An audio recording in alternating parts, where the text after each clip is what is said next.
Hello students, welcome to the next session of Engineering Mechanics. This is Professor Vidyasagar Mugi.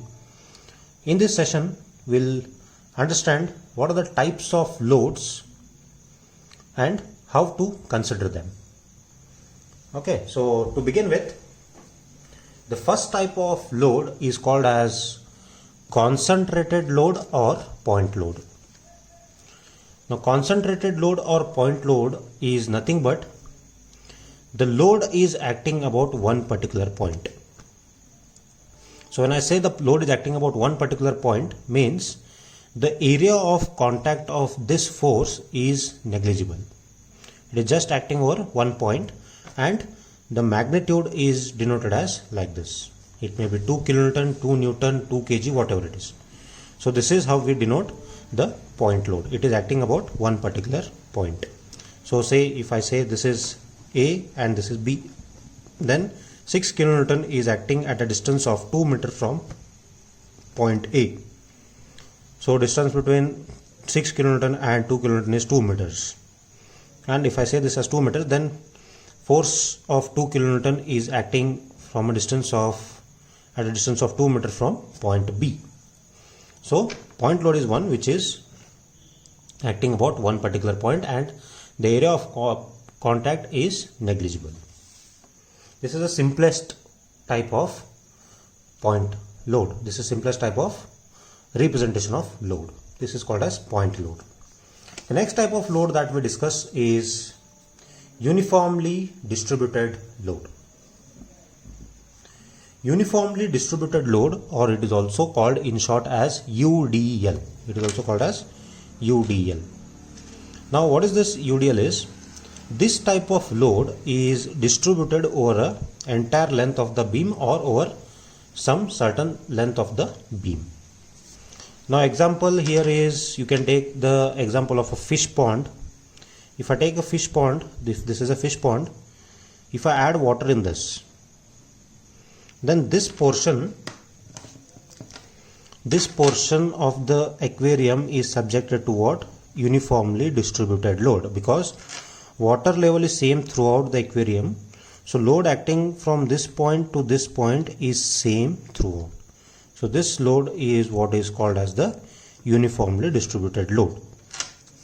Now in case of uniformly distributed load, we represent the uniformly distributed load not in terms of force but in terms of intensity of load.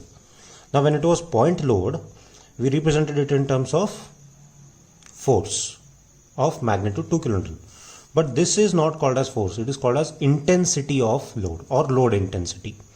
Now if you see the unit, see a difference is what? Here it is only kilonewton, but here it is what? Kilonewton per meter. What is the meaning of kilonewton per meter? Meaning 20 kilonewton per meter means this 20 kilonewton per meter is acting over a length of 3 meter. Means what? For 1 meter length, the load acting is how much? 20. So for 3 meter, how much is the load? It is 20 into 3. So when you come across such kind of load, what you have to do is, you have to convert this uniformly distributed load into point load. Now how do we convert that? So uniformly distributed load is also called as rectangular load. It is also called as rectangular load. So one more thing to tell about this uniformly distributed load is, if this is a beam, uniformly distributed load is also represented in this form. Need not confuse. It is either denoted in this way or it is denoted in this way. But it is also called as rectangular load. Now how this uniformly distributed load is converted to point load? What we have to do is, we cannot solve this directly. To simplify the thing, what we do is, this intensity of load we convert it to point load. Now what is the procedure to convert this UDL into point load is, we'll follow here. Now to convert UDL to point load, so how do we convert that? Now I said this as rectangular load. So rectangular load, what is the area of a rectangle? So area of a rectangle is, so I'll write this, magnitude of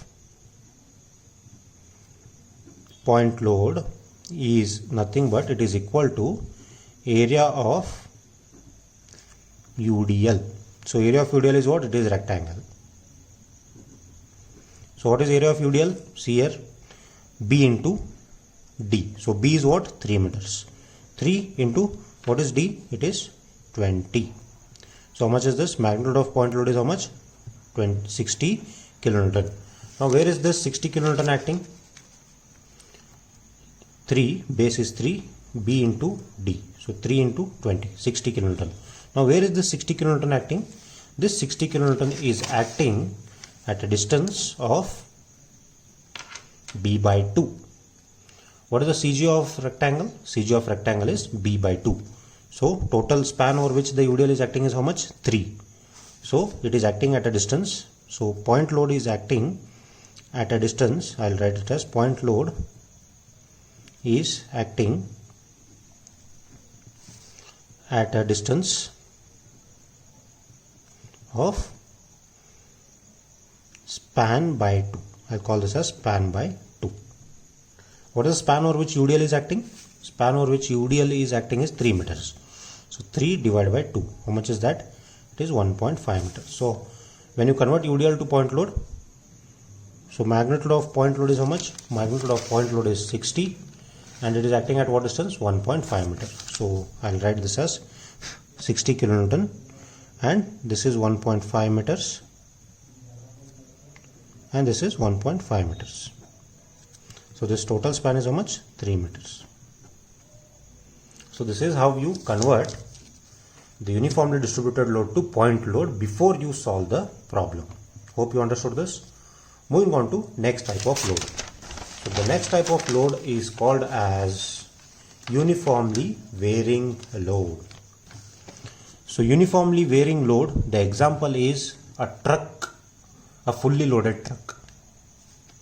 If you see here, if this is a truck like this,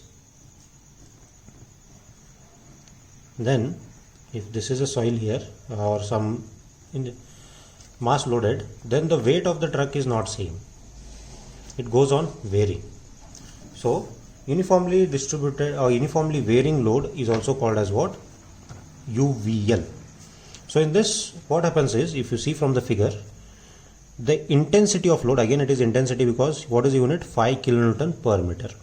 Here the intensity of load is not same. If I start from point A to B, the total span over which this is acting is 3 meters. So if I start from point A, it is not same till it reaches point B. It is from 0 to the maximum height is what? 5 kilonewton. So if I cut it anywhere between point A and B, the value of this is not same. It is varying. So I call this as uniformly varying load. This is also called as triangular load. Now when you approach such kind of loading system, how do you convert uniformly varying load or triangular load to point load? We'll see here. Now triangular load, magnitude of point load. Magnitude of point load. Firstly, tell me where is this UVL acting over what span? It is acting over a span of 3 meters, right? Now if I consider this as a triangle, then what is the base of the triangle? This is 3 meter. What is the height of the triangle? 5 kilonewton per meter. So magnitude of point load is nothing but it is area of UVL. So what is the area of UVL? It is triangle. The area of UL is triangle. So what is area of triangle? Half base into height. So half, what is base? Base is 3. So half 3 into what is height? Height is 5 kilonewton per meter. So what is unit of 3? Meters. So half into 3 meters into 5 kilonewton per meter. So what get cancelled? Meter cancels. So 5 into 3 is how much? 15. 15 divided by 2 means what? It is 7.5 kilonewton. So what is the magnitude of point load? Magnitude of point load is 7.5. Now where is this 7.5 shown? It is shown here. Now I have converted that UVL into point load 7.5. Now what is the distance of this point load from A and B?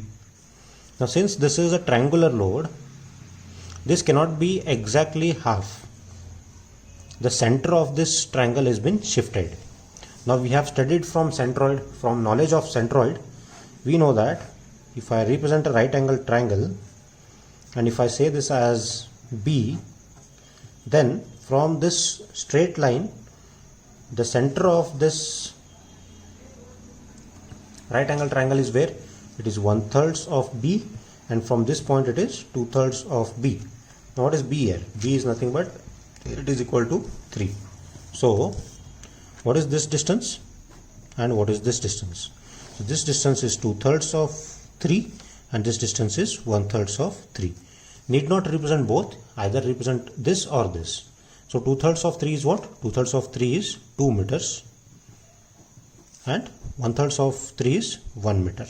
Means this load of 7.5 kilonewton is, if I show it clearly here, and this is A, this is B and this is C. This load of 7.5 kilonewton, after converting from UL to point load, either it is, you can say it as it is acting at a distance of 2 meter from point A, or it is acting at a distance of 1 meter from point B. So this is how you convert the uniformly varying load to point load. This was all about types of loads.